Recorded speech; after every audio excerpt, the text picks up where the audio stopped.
prior to this video. I was out doing my fertilizing in my yard.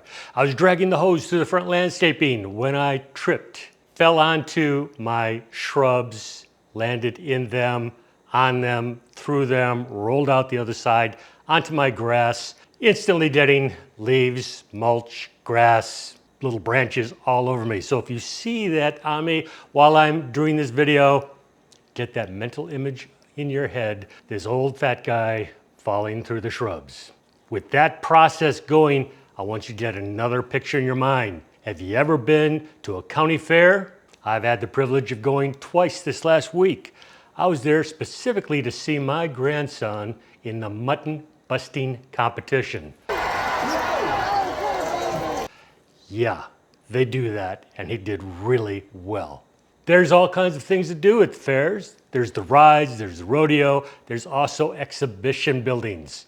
Went into one of them, and the state agriculture commissioner had a booth there. At that booth, they had lots of recipes, and I saw this one.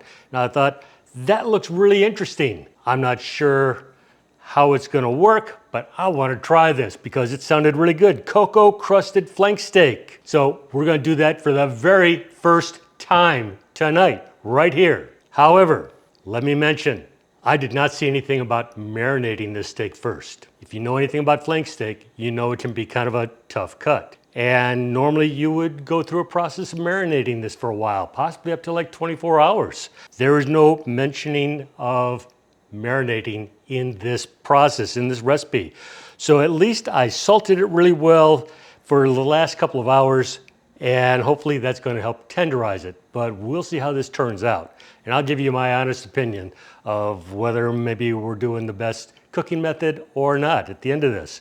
First, this is what the flank steak looks like. It's brought a lot of moisture out. A lot of that salt moisture has gone back in. But now the first step is going to be to pat it dry. Let's start making the cocoa crust ingredients, starting out with, obviously, cocoa. And I'm just gonna be going through here, reading as we go. Cocoa, we need 1 tablespoon.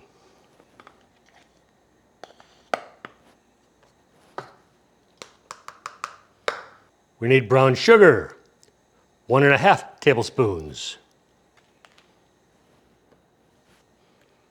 I'm just gonna kind of eyeball that a little bit. We need some onion powder, 1/2 teaspoon. Need some ground cumin. That's gonna be tough to measure because that lid is kind of small. 1 tablespoon. Need some chili powder, 2 teaspoons of chili powder.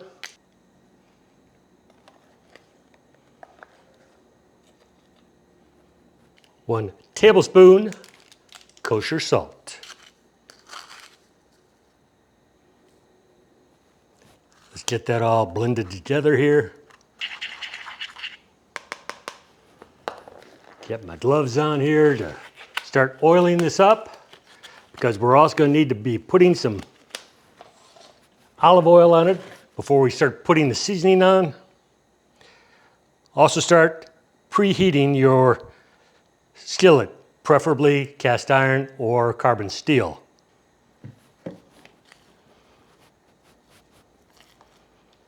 Get that all nicely oiled up.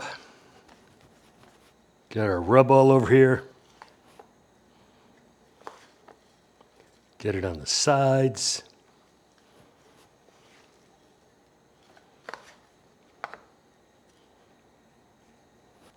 That is looking pretty darn good, I think.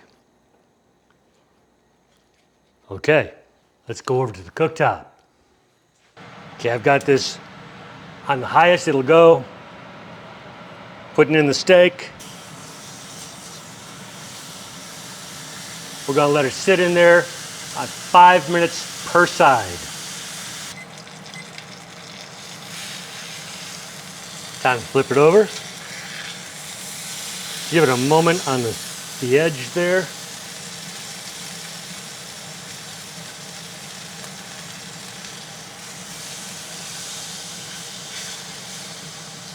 5 minutes on this side. Okay, that is the second 5 minutes. Gonna turn the heat off.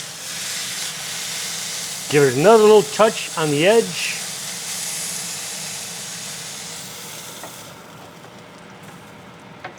Put it on the cutting board, and we're gonna let it rest for another 5 minutes. Okay, that is the end of 10 minutes. Yes, you heard me correctly, 10 minutes. I made a mistake earlier. Gunner's kind of anxious for his slice. I made a mistake earlier. I reread the recipe card and it said to let it rest for at least 10 minutes. So that was the end of 10. Let's cut it open, see what we've got. It looks like it's plenty done on the outside. My question is, how done is it on the inside? Let's find out.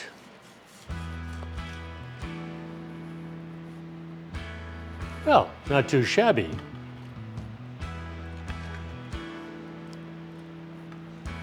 I could find that acceptable. Let's cut a few slices off, see how it tastes, see if it can be tender enough. Now, just to point out, the grain runs this direction and you want to make sure that you're cutting against the grain because it'll make it more tender. Otherwise, it's going to be very chewy. If that's good enough to find out what we've got, of course, Gunner, in order to quiet him, we're going to have to give him a little taste here. Gunner, come here.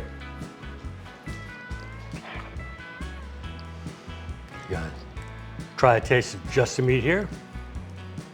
You definitely notice the crunchiness of that cocoa crust. It's got great flavor. It really does. I'm going to try some on a flour tortilla. These would also be great across the top of a salad, maybe spread out across the top of a bed of rice. This is going to turn out to be a really good recipe. Makes for a really good fajita. I think this is going to be a winner recipe, y'all. Texas Ag Commissioner, I think you know what you're doing. Or at least whoever did this recipe for you. Thanks to y'all for watching. If you liked the video, give me a like down below. Leave me a comment. I love to find out where everybody's commenting from, so let me know that too. And don't forget, please consider a subscription. With that said, I will catch y'all next time. Bye-bye. I gotta have some more.